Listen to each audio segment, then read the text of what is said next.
2. Today I'm here with Katherine Thompson, who's the development director of Grace Cathedral. She's actually the mastermind behind this whole video series.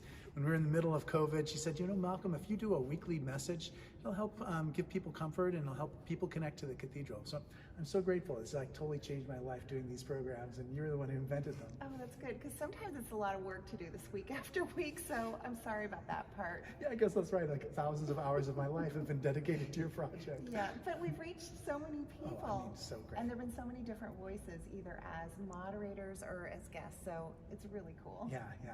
I want you to tell me like what your first impression of Grace Cathedral was, and then how did you come to have what your settled impression of it was? Right. Well, this is kind of personal, so I'm not sure if this is going to get into the video or not. We'll cut it if it's bad. Yeah.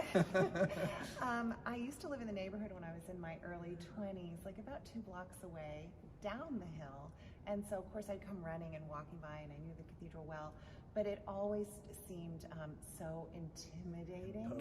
Imposing, and I never came inside until many years later. So my first impression was like, wow, that place looks incredibly fancy, and I'm glad it's there, but it's not necessarily where I'm going to be going. So you know, that's my first impression. We talked about that just because being on the top of Nob Hill too just has a kind of, it's like a symbolic value that kind of keeps people away sometimes. Right. Right. So then, like, now you have a different impression. Yes. That all these years later. No, what is that impression like? What do you feel like when you walk in through the doors? Oh, well, I feel Grace's love when I'm here. I love that. And it's so exciting to come to work every day and know I can spot the spire from where I drive on Marina Boulevard, and I know it's there. I know the intersections to look for it, and then I'm just getting closer and closer, and it's just like, it's a wonderful thing to come to work here. And I feel like what this place is so much more textured and warm than the big, beautiful gray building on Nob Hill could ever convey. But you have to be able to take a couple of steps or have someone pull you in. I think some of us do in order to feel that. Well, I think yoga does that, sound bath. There's so many different ways that people kind of get involved in the life of the cathedral. So I do these every week, and say, like, imagine this. Imagine that God would answer whatever question I had. Do you have any kind of theological question that you think you'd love to hear addressed, in a program like this? Yeah.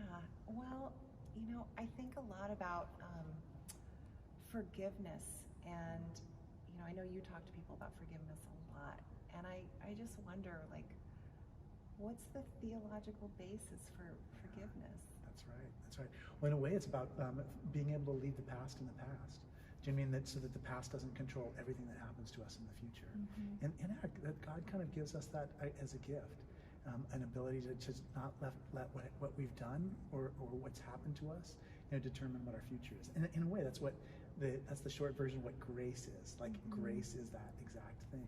Yeah, I know. I think what I've learned about Christianity in the last 10 years, especially, is it's about renewal, and like every day is a chance to do better or be better or think better. It's not even every day, it's every moment is a choice for that. So true. You raise millions of dollars for the cathedral every single day, not day, but year. If you did it every single day, then you could get your work done in a couple weeks. 1 week you could finish all your work. But I wonder if you can, like, what advice do you have for people who, want to know what that's like, or wanted to be able to ask, for others for gifts of generosity, or what have you learned in doing that? What advice do you have to share for people? Well, I've learned so many good things from it, and I've learned from a lot of great people that we get to be around. But it's like such a privilege to be able to give yourself and to ask other people to give for a cause that is essential or meaningful or has a great impact.